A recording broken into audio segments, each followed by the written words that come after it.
वतन की उल्फत, मेरी मिट्टी से भी खुशबुए वफा आएगी।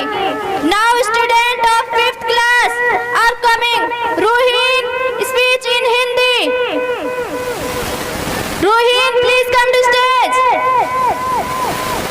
I study in 5th class.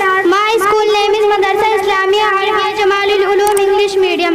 ना जाने कितने वीरों ने अपनी जान गंवाई थी, तब जाकर मेरे भारत ने सही सुंदरता पाई थी।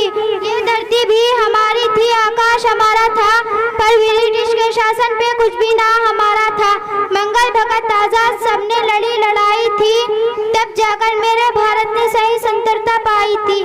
एक समय था जब ये भारत सोने की चिड़िया कहलाता था, यही देखकर इनसे विदेशी हर बार हथियाना चाहता था।